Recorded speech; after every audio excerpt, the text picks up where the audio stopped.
ഒരടിപൊളി മാങ്ങച്ചാറുണ്ടാക്കിയാലോ?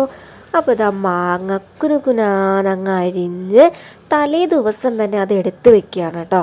അതിൽ കുറച്ച് മഞ്ഞൾപ്പൊടിയും അതുപോലെ തന്നെ കല്ലുപ്പും ചേർത്ത് നന്നായി ഇളക്കി എടുത്തു വെക്കണം. കല്ലുപ്പ് കുറച്ചിട്ടാൽ പോരാ, കുറച്ച് അധികം ഇടണം. കാരണം അത് നന്നായിട്ട് ഉപ്പ് പിടിച്ചാലേ അച്ചാറിന് ടേസ്റ്റ് കിട്ടുള്ളൂ. പിന്നെ പൊടിയുപ്പ് ഇടരുത് കേട്ടോ, പ്രത്യേകം പറയുന്നൊരു കാര്യമാണ്. പൊടിയുപ്പ് ഇടരുത്, കല്ലുപ്പ് തന്നെ ഇടണം കേട്ടോ. എന്നിട്ട് നന്നായിട്ട് ഇളക്കി കൊടുത്തിട്ട് നമുക്കതങ്ങ് മാറ്റി വയ്ക്കാം. പിറ്റേ ദിവസം അതങ്ങ് എടുത്തിട്ട് അതിലോട്ട് നല്ല അടിപൊളി കാശ്മീരി ചില്ലി പൗഡർ അങ്ങനെ ഇട്ട് കൊടുക്കുക. ഒരു 5-6 ടീസ്പൂൺ ഇരിക്കട്ടെ, എന്നാലല്ലേ അച്ചാറിനൊക്കെ ഒരു കളർ ഉഷാറും വരുള്ളൂ.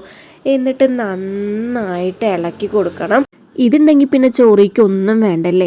പിന്നെ അത് ഇരുമ്പിൻ്റെ ചീനച്ചട്ടി അങ്ങ് അടുപ്പത്ത് വെച്ചിട്ട് അതിൽ നല്ല അടിപൊളി നല്ലെണ്ണ തന്നെ വേണം കേട്ടോ, എന്നാലാണ് രുചി കൂടുള്ളേ. നല്ലെണ്ണ വെച്ചിട്ട് ചൂടാവാനായിട്ട് വെച്ചു. അപ്പോൾ അത് വേപ്പില, അതുപോലെ തന്നെ ഇതേ ഒരുപാട് വെളുത്തുള്ളി നല്ല ചതച്ചെടുത്തിട്ടുണ്ട് മിക്സിയിൽ. പിന്നെ പച്ചമുളക്, ഇഞ്ചി, ഉണക്കമുളക്, കടുക്, ഉലുവ, ഇതൊക്കെ നല്ല സെറ്റാക്കി വെച്ചിട്ടുണ്ട്. അപ്പം നമ്മൾ വെളിച്ചെണ്ണ ഇതാ നന്നായിട്ട് ചൂടായി വന്നപ്പോൾ അതിലോട്ട് കടുക്, ഉലുവ, അതുപോലെ തന്നെ നമ്മളെടുത്ത് വെച്ച ഉണക്കമുളകും, അതുപോലെ തന്നെ നമ്മളവിടെ അരിഞ്ഞു വെച്ചിട്ടുള്ള ഇഞ്ചിയും പച്ചമുളകും ഒക്കെ അതിലോട്ട് അങ്ങ് ഇട്ട് കൊടുക്കുക കേട്ടോ. എന്നിട്ട് നന്നായിട്ട് ഇളക്കി കൊടുക്കണം. സിമ്മിലിടാൻ മറന്നു പോകരുത്, അടിയിൽ പിടിക്കാതെ ഇളക്കി കൊടുക്കുകയും വേണം. അപ്പോൾ നന്നായിട്ട് ഇളക്കി കൊടുക്കണം. പിന്നെ അതിലോട്ട് നമ്മൾ മിക്സിയുടെ ജാറിൽ അടിച്ച് വെച്ചിട്ടുള്ള, അതായത് ഒന്ന് ചതച്ചെടുത്തിട്ടുള്ള വെളുത്തുള്ളിയും കൂടെ അങ്ങ് ചേർത്ത് കൊടുത്തു. നന്നായിട്ട് ഇളക്കി കൊടുക്കണം. ഇളക്കി കൊടുക്കാൻ മറക്കരുത്, അടിയിൽ പിടിക്കരുത്. പിന്നെ നമ്മളുടെ കറിവേപ്പിലയും കൂടെ അങ്ങനെ ഇട്ട് കൊടുത്തിട്ടുണ്ട് കേട്ടോ. ഇത് നന്നായിട്ട് ഇളക്കിയെടുക്കുക. അപ്പോൾ പുറത്ത് പോകാണ്ട് ഇളക്കണം. ഞങ്ങളെടുത്ത ചീഞ്ചട്ടി കുഞ്ഞ് ചീഞ്ചട്ടി കേട്ടോ. പിന്നെ ഇരുമ്പിൻ്റെ ചീഞ്ചട്ടി ആകുമ്പോൾ ഒത്തിരി നല്ലത്, അതുകൊണ്ടാണ് ഞങ്ങൾ ഇരുമ്പിൻ്റെ ചീനച്ചട്ടി എടുത്തത്. അപ്പോൾ ഇത് പുറത്ത് പോകാണ്ട് ഇങ്ങനെ ഇളക്കി കൊടുക്കുകയാണ്. എന്നിട്ട് അതങ്ങ് എടുത്തിട്ട് നമ്മൾ സെറ്റാക്കി വെച്ചിട്ടുള്ള അച്ചാറിലോട്ട് അങ്ങ് ഇട്ട് കൊടുക്കുക.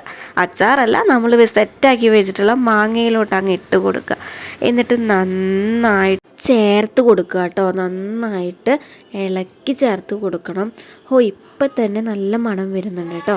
മെയിനായിട്ട് ഒരാളെയും കൂടി ചേർക്കാനുണ്ട് കേട്ടോ, നമ്മളെ സൊറക്ക. അത് ചീനച്ചട്ടിയിലിട്ടിട്ട് നന്നായിട്ട് തിളപ്പിച്ചെടുക്കണം. ഈ കൂട്ടത്തിൽ ഒരാളെയും കൂടെ ചേർക്കണം. കായപ്പൊടി ചെറിയൊരു കുപ്പിയിലുണ്ടായിരുന്നത് ഫുള്ള് ഇട്ട് കൊടുത്തിട്ടുണ്ട് കേട്ടോ, എന്നാലാണ് അച്ചാറിനൊരു ടേസ്റ്റ് കിട്ടുള്ളൂ. അപ്പോൾ ആ കായം ഫുള്ള് ചേർത്ത് കൊടുത്തിട്ട് നന്നായിട്ട് ഇളക്കി കൊടുക്കുന്നുണ്ട്. എന്നിട്ട് നമ്മൾ ചൂടാക്കി വെച്ചിട്ടുള്ള സൊർക്കയുണ്ടല്ലോ, ആളെയും കൂടെ ഇതിൽ ചേർത്ത് കൊടുക്കണം. സൊർക്ക പ്രത്യേകം മറക്കാതെ ചേർക്കണം, കാരണം കേടാവാതിരിക്കാനും നല്ലതാണ് സൊർക്ക. അപ്പോൾ ഈ സൊർക്ക നന്നായിട്ട് തിളച്ച് വന്നിട്ടുണ്ട്. നമ്മളത് അച്ചാറിലോട്ട് ഒഴിച്ചു കൊടുക്കുക കേട്ടോ. നേരത്തെ ചെയ്ത് വെച്ചിട്ടുള്ള ചീനച്ചട്ടിയിൽ എന്നെ സൊർക്ക തിളപ്പിച്ചെടുത്താൽ മതി. എന്നിട്ട് നന്നായിട്ട് ഇളക്കി കൊടുക്കുക. 2-3 ദിവസം വെച്ച് കഴിഞ്ഞാൽ അതിൻ്റെ ചാറൊക്കെ ഒന്ന് ചെറുതായി വറ്റി നല്ല സെറ്റാക്കിയിട്ട് കിട്ടും കേട്ടോ. അപ്പോൾ ഇത്രയേ ഉള്ളൂ. അപ്പോൾ അച്ചാർ ഇഷ്ടപ്പെട്ടാൽ ലൈക്ക് ചെയ്യുക, അതുപോലെ തന്നെ ഉണ്ടാക്കി നോക്കുക. താങ്ക്